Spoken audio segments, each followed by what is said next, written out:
السلام علیکم ورحمۃ اللہ وبرکاتہ۔ ابھی معاشرے میں ایک ایشو جو بہت زیادہ چل رہا ہے کہ خاص طور پہ واقعہ کربلا کے حوالے سے، محرم کے حوالے سے یا یزید کے حوالے سے، اصل چیز سمجھنے کی یہ ہے کہ محرم کے حوالے سے واقعہ کربلا کو بہت زیادہ اچھالا جاتا ہے اور واقعہ کربلا کو بہت زیادہ ذکر کیا جاتا ہے۔ واقعہ کربلا میں کیا ہوا تھا ایک لمبی ڈیٹیل ہے، لیکن اس میں دو تین باتیں سمجھنے کی۔ واقعہ کربلا میں ہم کس کو اچھا بولیں اور کس کو برا بولیں۔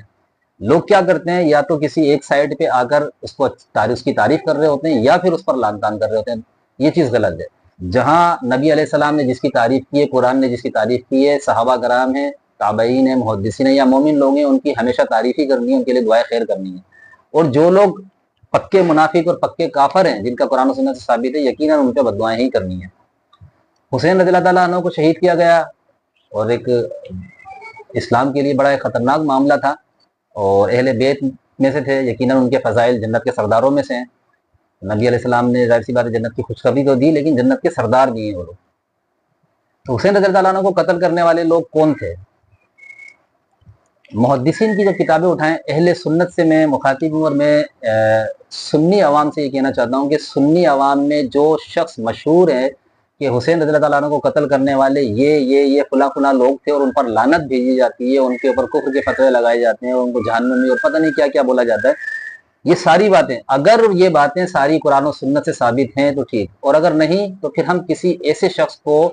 جس کے اوپر لعنت کرنا جائز نہ ہو، ہم اس پہ لعنت بھیجیں تو یہ الٹا ہمارے لیے وبال بنے گا۔ سنی کتابوں میں جو بخاری، مسلم، ترمذی، نسائی، جتنی بھی اہل سنت کی کتابیں، میں ان سے مخاطب ہوں کہ اہل سنت علماء نے، جو محدثین ہیں، انہوں نے کس شخص کا نام بتایا ہے جو حسین رضی اللہ عنہ کے قاتلین میں شامل ہے؟ محدثین کے اصول کے مطابق، سنی کتابوں کے اصول کے مطابق، ایک ایسا شخص جو ان کے اصولوں کے مطابق جو روایت میں بالکل صحیح سند سے ثابت ہو، کوئی ایک شخص کا نام بتائیں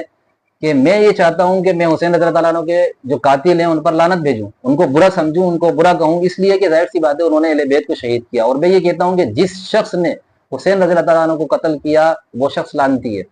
اس کے لیے چار باتیں سمجھ لیں۔ جس شخص نے حسین رضی اللہ عنہ کو قتل کا حکم دیا وہ شخص لعنتی ہے، جس شخص نے قتل کیا حسین رضی اللہ عنہ کو وہ شخص لعنتی ہے، اور جس شخص نے حسین رضی اللہ عنہ کے قتل میں معاون بنا، ان قتل کرنے والوں کے ساتھ تعاون کیا، وہ شخص بھی لعنتی ہے۔ اور چوتھی کیٹیگری ایک اور بتاؤں کہ وہ شخص جو حسین رضی اللہ عنہ کے قتل کے بعد خوش ہوا اور اس نے خوشی منائی، وہ شخص بھی لعنتی ہے۔ اب جو ان چاروں گروہوں میں شامل تھا یا چاروں گروہ میں سے کسی ایک گروہ میں بھی شامل تھا، وہ شخص لعنتی ہے۔ اب محدثین کی جو کتابیں ہیں، سنی علماء کی جو کتابیں ہیں، اہل سنت کی جو کتابیں ہیں، ان کے اصولوں کے مطابق جو روایت صحیح سند سے ثابت ہے، کسی ایک روایت میں ایسا شخص جس نے قتل کیا ہو یا قتل کا حکم دیا ہو یا اس قتل سے خوش ہوا ہو یا ان قتل کرنے والوں کے ساتھ اس نے تعاون کیا ہو، ایسے شخص کا نام بتائیں، ہم اس پر لعنت بھیجنے کے لیے تیار ہیں۔ لیکن جس شخص نے قتل کا حکم بھی نہیں دیا، نہ وہ قتل کرنے والوں میں شامل ہے، اور نہ ہی اس نے تعاون کیا، اور نہ ہی وہ خوش ہوا حسین رضی اللہ عنہ کے قتل سے، پھر اس شخص پر لعنت بھیجی جائے تو یہ الٹا ہمارے لیے وبال ہے۔ مثال کے طور پر ایک شخص کا نام لیا جاتا ہے جسے یزید، اور یزید کے بارے میں خود ہمارے سنی علماء یہ بتاتے ہیں کہ جب ان کے دربار میں زین العابدین اور جو لوگ بچے تھے وہ پہنچے تو یزید نے خود یہ کہا کہ میں نے تو تمہیں کہا تھا کہ تم ان کو زندہ لے کر آنا تاکہ بیٹھ کے باہمی معاملات کو طے کیا جائے، اور وہ ناراض ہوا۔ تو اب بتانے کا اور کہنے کا مقصد یہ ہے کہ ہمیں صرف اور صرف حسین رضی اللہ عنہ کے قاتلوں کے نام بتائے جائیں، اور تاکہ ہم ان لوگوں پہ لعنت بھیجیں اور تاکہ ان لوگوں کی بھی برائی بیان کریں، عوام کو پتہ چلے۔ لیکن جس شخص کا صحیح سند کے ساتھ ثابت نہ ہو نام اور اس کے اوپر لعن طعن کرنا، تو پھر یہ ہمارے لیے الٹا وبال بنے گا۔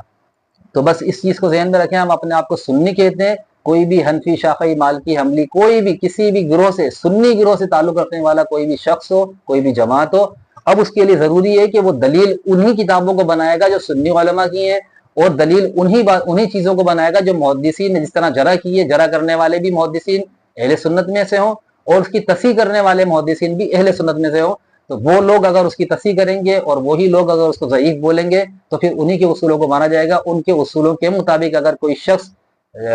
نومینیٹ ہوتا ہے حسین رضی اللہ عنہ کے قتل میں تو یقیناً وہ شخص بد دعا کا یا لعنت کا مستحق بن سکتا ہے، اس کے علاوہ کوئی بھی نہیں۔ تو اللہ تعالیٰ ہمیں حق کو سمجھنے کی توفیق عطا فرمائے۔ السلام علیکم ورحمۃ اللہ۔